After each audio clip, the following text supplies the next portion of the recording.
Keluhannya sakit gigi, Dok. Gigi yang berlubang. Tapi pada saat makan, Dok, bagaimana Masih mengatasinya? tertutup dengan sisa-sisa makanan yang ada di dalam mulut lagi kan. Sebentar saya ngeplay.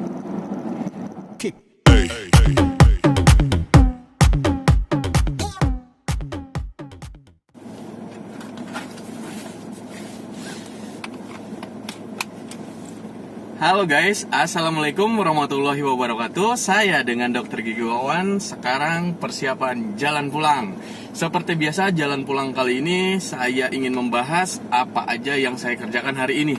Yang pertama, tadi ada pasien yang mengeluh giginya berlubang pada saat makan itu ngerasa sakit. Dan gimana solusinya, Dok? Oke, kita langsung saja. Saya langsung nyetir karena ini jalan pulangnya udah mepet. Langsung membahas gigi berlubang sakit pada saat makan. Silakan dah. Ini pasien pertama, Dok. Ya. Nyonya RS, umur 53 tahun, tensinya 110/80, nadinya 100 kali per menit, suhunya 36. Ya. Keluhannya sakit gigi, Dok. Gigi yang berlubang pada saat makan, Dok. Bagaimana mengatasinya ya, Dok? Oke. Palpasi perkusi tadi sudah ya. Perkusinya positif, Dok. Perkusinya positif ya, jelas. Pada saat pasien datang mengeluhkan seperti itu, pastinya saya langsung periksa giginya karena pada saat dia membuka maskernya tidak ada pembengkakan di area wajah. Terus yang selanjutnya pasien saya arahkan langsung duduk di kursi gigi. Pada saat pemeriksaan gigi atau pemeriksaan klinis terdapat gigi geraham kanan bawah yang berlubang ternyata sudah nyampe saraf gigi. Namun gigi tersebut tertutup dengan sisa-sisa makanan yang ada di dalam lubang gigi tersebut. Ya, mungkin mekanisme dari gigi berlubang itu sendiri dari sisa makanan yang bercampur dengan air ludah sifatnya asam pada rongga mulut menjadikan lapisan-lapisan terluar pada enamel gigi pun akan terkikis. Lama-kelamaan gigi tersebut akan lubangnya makin meningkat menuju ke dentin. Nah, pada saat dentin, lubang tersebut akan menggerogoti sampai ke saraf gigi. Namun pada kasus ini, lubang giginya itu baru nyampe dentin dengan keluhan gigi berlubang sakit pada saat makan. Nah, untuk kasus-kasus yang seperti ini, cara penanganannya sebelum ke dokter gigi itu dengan cara hindari makan atau minum yang sifatnya terlalu dingin atau terlalu panas. Apalagi makanan-makanan yang asam seperti jeruk. Kalau minumannya seperti soda itu baiknya dihindarin. Namun kalau kalian tetap ingin makan yang dingin pada saat gigi berlubang, bisa diakalin dengan minumnya pakai sedotan. Jadi melewatin gigi yang berlubang tadi. Mekanisme kenapa sakit pada saat makan di bagian gigi berlubangnya tadi itu karena sisa makanan tersebut masuk ke dalam lubang gigi sehingga menekan ke dentin. Suara motor, guys. Menekan ke dentin sehingga akan mengalami rasa sakit yang meningkat pada saat mengunyah. Seperti itu. Terus solusi kedua, kalian bisa langsung ke dokter gigi untuk memeriksakan giginya itu akan dilakukan perawatan-perawatan seperti tambal gigi. Nah, bukan untuk cabut gigi. Karena kalau misalkan giginya hanya linu pada saat makan, lapisan-lapisan gigi yang tersisa itu biasanya masih banyak. Tapi lubangnya udah cukup dalam. Nah, itu gigi harus dipertahankan. Indikasi untuk pencabutan itu biasanya tidak ada. Kalau indikasi pencabutan, keluhannya adalah gigi-giginya udah pecah, gigi-giginya udah bengkak, gigi-giginya udah pernah dilakukan perawatan saluran akar sebelumnya, atau gigi-giginya itu udah gangren, atau giginya itu udah busuk. Nah, itu baru indikasi pencabutan. Kalau indikasi dari keluhan gigi berlubang pada saat makan sakit, itu bisa dengan cara ditambal. Cara penambalan pada kasus ini tadi adalah penambalan sandwich. Sandwich itu ada berlapis-lapis kan. Nah, tambalan itu yang saya lakukan pada kasus gigi berlubang pada saat makan. Karena untuk menebalkan lapisan dentin yang terkikis tadi yang menyebabkan sakit pada saat makan, itu bisa tertangani dengan lapisan dasar dulu, baru selanjutnya dengan lapisan terluar dengan tambalan permanen seperti itu. Alhamdulillah tadi kasusnya sudah selesai dan saya akhirnya tambal permanen langsung, tidak ada perawatan lain karena pada saat perkusi pun perkusinya sakit tapi agak rancu ya, sakitnya seperti apa ibunya itu tidak bisa menjelaskan gigi tersebut atau enggak, jadi berasa menyebar gitu, itu enggak masalah buat saya. Jadi melihat tes vitalitas atau tes keluar etil masih positif, berarti gigi tersebut masih vital. Dan pemeriksaan langsung setelah saya bersihkan ternyata memang pulpa atau saraf giginya belum terbuka, so saya putuskan untuk tambalan sandwich, jadi supaya ibunya bisa untuk ngunyah lagi. Setelah itu bekalin obat itu obat hanya pereda rasa sakit aja, jadi dibutuhkan apabila masih sakit mungkin diminum obat kalau ada keluhan sakit saja, seperti itu. Indah, Lanjut pasien selanjutnya ya dok. Pasien Nyonya T, umur 45 tahun, tensinya 120/80, suhunya 36. Keluhannya ingin cabut gigi atas dok karena sering sakit sampai kepalanya pusing dan susah tidur. Oke. Langsung saya periksa ternyata berbeda dengan kasus yang awal. Kasus yang kedua ini sampai dia pusing, udah saya curiga tuh adanya bakteri di dalam saraf giginya sehingga rentan saraf giginya itu terkena infeksi. Nah, itu berbeda dengan keluhan sebelumnya. Kalau keluhan sekarang indikasinya ke pencabutan karena historinya pernah diobatin sembuh dan setelah pemeriksaan ternyata lubangnya itu udah nyampe bifurkasi. Bifurkasi itu percabangan dari gigi. Ya ini kan gigi atas ya, gigi atas geraham tadi kalau nggak salah akarnya 3. Nah, dari perbatasan akarnya itu udah pecah, jadi udah nggak bisa dipertahankan lagi. Jadi saya cabut, betul tensi masuk semua, tidak ada keluhan ya, bawaan, tidak ada hipertensi, tidak penyakit gula pun tidak ada. Alhamdulillah pasiennya sehat dan bisa dilakukan pencabutan pada hari itu juga. Tapi resiko dari pencabutan itu mengalami keompongan gigi. Keompongan gigi solusinya adalah pemasangan gigi palsu. Gitu. Untuk kasus ini saya nyatain selesai tadi pada saat pencabutan. Saya cek darah yang keluar itu sudah aman. Terus tuh saya tadi sempat biasa saya kasih medikamen obat untuk mempertahankan rasa sakitnya setelah pencabutan di rumah. Seperti itu. Lanjut.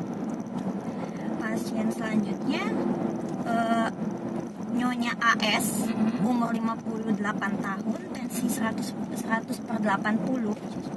Keluhannya ingin lepas gigi palsu yang dibuat tukang gigi dok, karena gusinya sakit dan bau mulut. Oke, ini kasus untuk gigi palsu yang dipasangkan tukang gigi itu yang saya perhatikan rata-rata selama ini adalah gigi palsu yang harusnya lepasan dipasangkan permanen oleh tukang giginya, sehingga pergerakan-pergerakan gigi setelah pemasangan gigi itu akan terjadi menggunakan gusi yang menopang dari gigi palsu tersebut.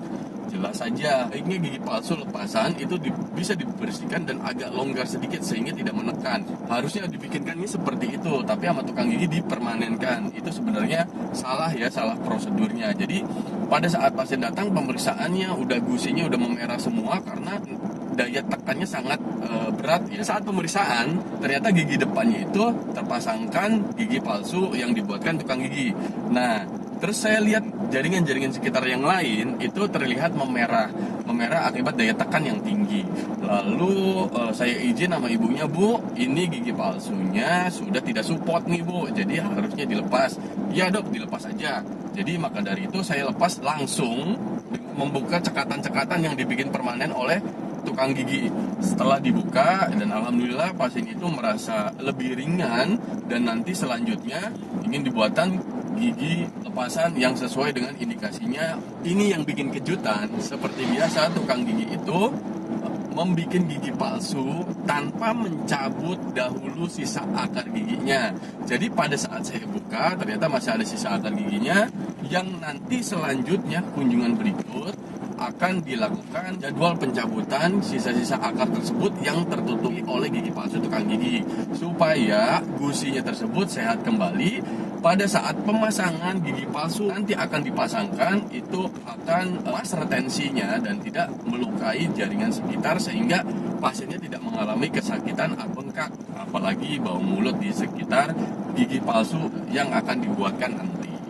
Gitu. Tadi sih setelah dilepas ya pasiennya enteng ya, terus habis itu saya kasih obat, saya kasih edukasi, dan saya harapkan minggu depan datang lagi untuk pemeriksaan selanjutnya. Kalau untuk pemasangan gigi palsu selanjutnya ya pastinya setelah dicabut baru dipasangkan gigi palsu, tapi nunggu dulu penyembuhan dari gusi bekas pencabutan itu sekitar 3 mingguan seperti itu.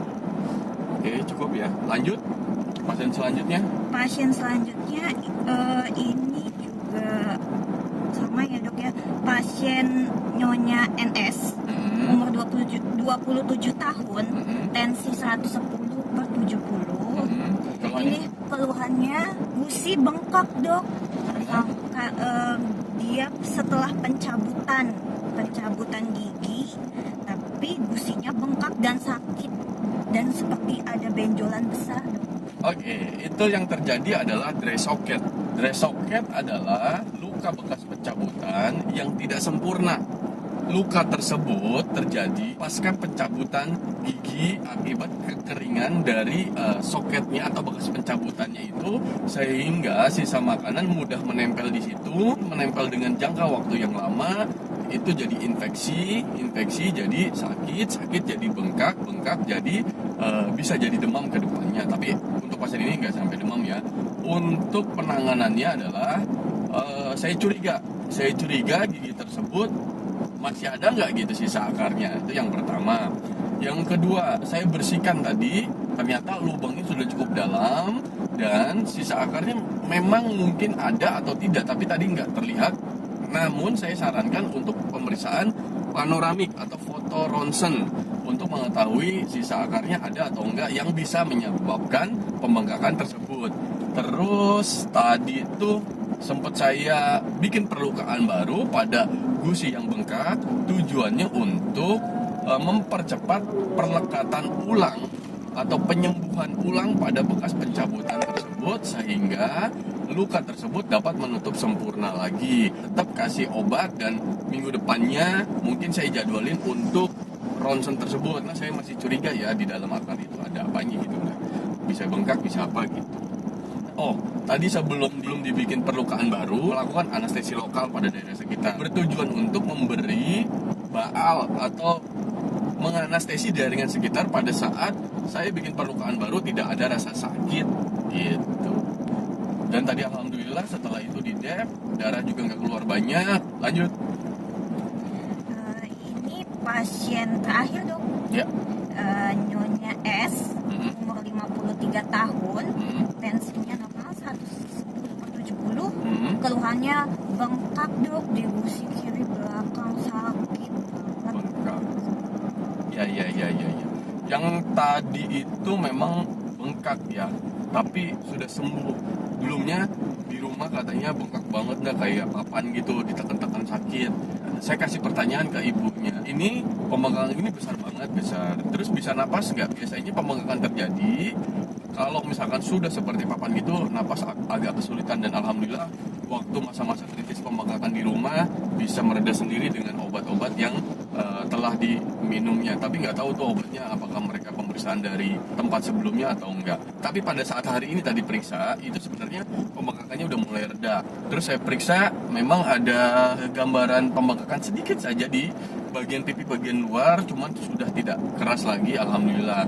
Pus dan nanah pun sedikit sudah teratasin, tinggal sedikit lagi sisa pus atau nanah yang ada di dalam pipinya tersebut. Lalu saya tidak melakukan drainase eksisi ekstra oral, tapi saya tetap pemeriksaan dari dalam. Saya lihat ternyata memang giginya mengalami lubang besar sampai ke saraf gigi.